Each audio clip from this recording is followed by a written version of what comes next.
ನನ್ನನ್ನು ಎನ್ಕೌಂಟ್ರಿಗೆ ಆದೇಶ ಮಾಡಿರುವಂಥದ್ದು ಇವತ್ತು ಧರ್ಮದ ಮೇಲೆ ನಡೆಸಿರ್ತಕ್ಕಂಥ ಆಕ್ರಮಣ ಅಂತ ನಾನು ಭಾವಿಸಿದ್ದೇನೆ.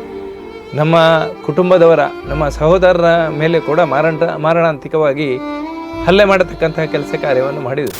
ಸೋಲಿನಲ್ಲೂ ಕೂಡ ಇತಿಹಾಸವನ್ನ ಬರೆದಂತಹ ವ್ಯಕ್ತಿ, ಕರಾವಳಿ ಭಾಗದ ಒಬ್ಬ ವ್ಯಕ್ತಿ ಸದ್ದು ಮಾಡಿದಂತಹ ರೀತಿ,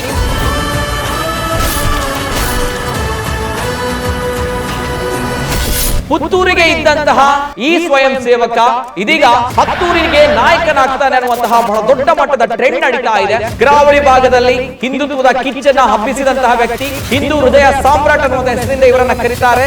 ಇಟ್ಸ್ ನನ್ ಅದರ್ ದೆನ್ ಶ್ರೀಯುತ ಅರುಣ್ ಕುಮಾರ್ ಪುತ್ತಿಲ್ ಅವರು.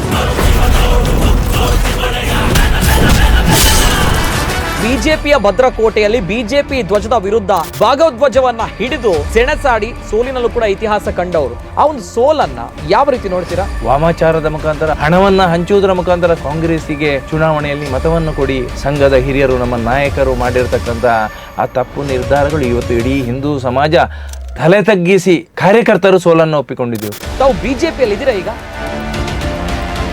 ನಾನು ಈಗಲೇ ನಿಮ್ಮ ಹತ್ರ ಕೇಳಿದೆ, ತಾವು ಹಿಂದೂ ಹೌದಾ, ತಮ್ಮ ಜಾತಿ ಯಾವುದು ಅನ್ನುವಂಥ ಪ್ರಶ್ನೆ ಬರುತ್ತೆ.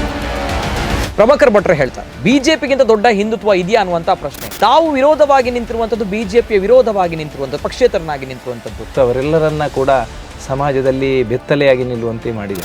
ಓಕೆ, ಬಿಜೆಪಿ ಅವರೇ ಕೆಲಸ ಮಾಡಿದ್ದಾರೆ ಹಾಗಾದ್ರೆ ತಮ್ಮ ಜೊತೆ? ಖಂಡಿತ ಮಾಡಿದ್ದಾರೆ, ಚುನಾವಣೆಯಲ್ಲಿ ಎಲ್ರಿಗೂ ಗೊತ್ತು.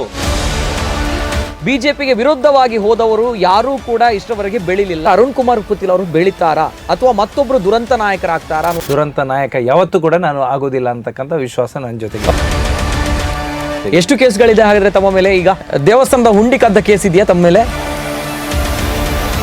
ಪುತ್ತಿಲರನ್ನ ಸೋಲಿಸುವಂತಹ ಮತ್ತೊಬ್ಬ ಅಭ್ಯರ್ಥಿ ಬಿಜೆಪಿಯಲ್ಲಿ ಮಂಗಳೂರಿನಲ್ಲಿ ಯಾರೂ ಇಲ್ಲ. ಪುತ್ತಿಲ ಅವರಿಗೆ ಟಿಕೆಟ್ ಸಿಗೋದು ಕೂಡ ಕಷ್ಟ ಅನ್ನುವಂತಹ ಮಾತುಗಳು. ಅಂತಹ ತಪ್ಪುಗಳು ನಮ್ಮ ಹಿರಿಯರಿಂದ ಆಗುದಿಲ್ಲ ಅಂತಕ್ಕಂಥ ವಿಶ್ವಾಸ ನನಗಿದೆ. ನರೇಂದ್ರ ಮೋದಿ ಅವರ ಕಣ್ಣಿಗೆ ಪುತ್ತಿಲರವರು ಬಿದ್ದಿದ್ದಾರಾ? ಅರುಣ್ ಸಿಂಗ್ ಅವರು ರಾಷ್ಟ್ರೀಯ ಸ್ವಯಂ ಸೇವಕ ಸಂಘದ ಹಿರಿಯರಾಗಿರತಕ್ಕಂಥ ಮುಕುಂಜಿ ಅವರು ಅಮಿತ್ ಶಾ ಅವರ ಜೊತೆಗೆ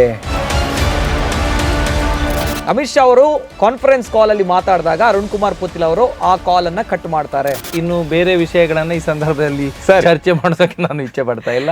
ನಳಿನ್ ಹಠಾವು ಪುತ್ತಿಲ ಬಚಾವ್ ಅನ್ನುವಂಥದ್ದು. ನಾವು ಲೈಟ್ ಕಂಬವನ್ನು ನಿಲ್ಲಿಸ್ತೇವೆ, ಮೈಲುಗಲ್ಲನ್ನ ನಿಲ್ಲಿಸ್ತೇವೆ, ಯಾರಿದ್ರು ಕೂಡ ನಾವು ಗೆಲ್ತೇವೆ ಅಂತಕ್ಕಂಥ ಅತಿಯಾಗಿರತಕ್ಕಂಥ ಆತ್ಮವಿಶ್ವಾಸ ಇವತ್ತು ಕಾರ್ಯಕರ್ತರನ್ನ ಕೆರಳಿಸಿತು. ತಾವು ಮತ್ತು ನಳಿನ್ ಕುಮಾರ್ ಕಟೀಲ್ ಅವರ ಮೇಲೆ ಯಾವುದೇ ರೀತಿಯ ಭಿನ್ನಾಭಿಪ್ರಾಯ ಇಲ್ಲ ಹಾಗಾದ್ರೆ? ತಾವುಗಳು ಚೆನ್ನಾಗಿದ್ದಾರೆ ಇಬ್ರು ಕೂಡ?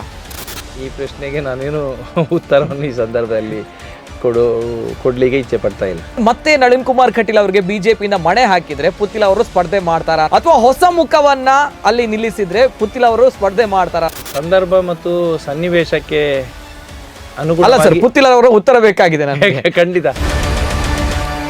ಅಧ್ಯಕ್ಷರು ಪಂತೇರ್ ಕಮ್ಮಿ ಜನಕ್ಕೂ ಬೊಬ್ಬೆವಾಡ್ದನ್ನ ಗ್ಯಾರಂಟಿ ಟಿಕೆಟ್ ಕೊಡ್ತಾರೆ, ಜಾಸ್ತಿ ಜನಕ್ಕೂ ಬೊಬ್ಬೆವಾಡ್ನೆ ಟಿಕೆಟ್ ಕೊರೊಂದಿದ್ದಾರೆ. ಪುತ್ತಿಲೇರು ಒಂಚೂರು ಅರ್ಜೆಂಟ್ ಮಲ್ತೇನ ದುಂಬುದ ದಿನೊಟ್ಟು ಅಂಚಿನ ಘಟನೆ ಅವೊಂದು ಅಂಚಿನ ವಿಶ್ವಾಸ ಎಂಕುಂಡು. ಅಕ್ರಮವಾಗಿ ಗೋಸಾಗಾಟ ಆದಾಗ ತಾವುಗಳು ಹಿಂದೆ ಫೋಟೋ 4 ಜನರ ಹಿಂದೆ ನೀವು ನಿಂತ್ಕೊಂಡಿರ್ತೀರಾ, ಹಾಗಾಗಿ ತಮ್ಮ ಒಂದು ಪಬ್ಲಿಸಿಟಿಗೋಸ್ಕರ ಅಥವಾ ತಮ್ಮ ಒಂದು ಸ್ವಾರ್ಥಕ್ಕೋಸ್ಕರ ನಾನು ಕೇವಲ ಕೇಸುಗಳನ್ನ ಮಾಡ್ಲಿಕ್ಕೋಸ್ಕರ ಅಥವಾ ನನ್ನ ಸ್ವಾರ್ಥಕ್ಕೋಸ್ಕರ ಸಂಘಟನೆಯಲ್ಲಿ ಕೆಲಸ ಕಾರ್ಯವನ್ನು ಮಾಡಿಲ್ಲ.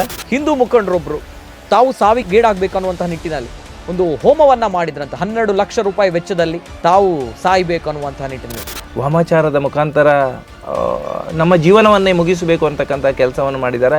ಅರುಣ್ ಕುಮಾರ್ ಪುತ್ತಿಲ್ ಅವರ ಶನಿಯನ್ನ ನಾನು ಬಿಡಿಸಿದ್ದೇನೆ ನೇರವಾಗಿ ಡಿ.ವಿ. ಸದಾನಂದ ಗೌಡರು ಹೇಳ್ತಾರೆ. ಲಾಠಿ ಚಾರ್ಜ್ ಅನ್ನು ಮಾಡಿದರು. ಅನೇಕ ಜನ ತಾಯಂದಿರು ಮಾಂಗಲ್ಯವನ್ನ ಕಳ್ಕೊಂಡ್ರು, ಲಾಠಿ ಚಾರ್ಜಿಗೆ ಬಲಿಯಾದರು. ಸುಮಾರು 10 ಕಿಲೋಮೀಟರ್ವರೆಗೆ ಭಕ್ತರನ್ನ ಓಡಿಸಿ ಲಾಠಿ ಚಾರ್ಜ್ ಮಾಡತಕ್ಕಂಥ ಕೆಲಸ ಕಾರ್ಯವನ್ನು ಮಾಡಿದ್ರು. ನನ್ನನ್ನು ಎನ್ಕೌಂಟರ್ ಮಾಡೋದಕ್ಕೆ ಆದೇಶವನ್ನ ಕೂಡ ಮಾಡಿದ್ರು. ತಾವು ಹೆಗಲಿನಲ್ಲಿ ಹೊತ್ತುಕೊಂಡು ಹೋಗಿ ಸಂಭ್ರಮವನ್ನ ಪಟ್ರಿ? ಖಂಡಿತ ಖಂಡಿತ. ಅಂದ್ರೆ ಅವರು ತಮ್ಮನ್ನ ಎನ್ಕೌಂಟರ್ ಮಾಡ್ಬೇಕಂತ ಆರ್ಡರ್ ಕೊಟ್ಟರು. ಧರ್ಮದ ಪರವಾಗಿ ಸಮಾಜಕ್ಕೆ ಪೂರಕವಾಗಿರ್ತಕ್ಕಂಥ ಕೆಲಸ ಕಾರ್ಯವನ್ನು ಮಾಡಿದರೆ ಯಾವತ್ತೂ ಕೂಡ ರಕ್ಷಣೆ ಮಾಡ್ತಾನೆ ಅನ್ನೋದಕ್ಕೆ ನಾವು ಇವತ್ತು ಸಮಾಜದಲ್ಲಿ ಬದುಕಿರೋರು ನಿದರ್ಶನರು ಅನ್ನತಕ್ಕಂಥ ವಿಶ್ವಾಸದಿಂದ ನಾನು ಯಾವತ್ತೂ ಕೂಡ ಮಾಲಿಂಗೇಶ್ವರ ದೇವರಿಗೆ ಪ್ರತಿ ಕ್ಷಣವೂ ಕೂಡ ನಾನು ನೆನಪಿಸ್ತೇನೆ.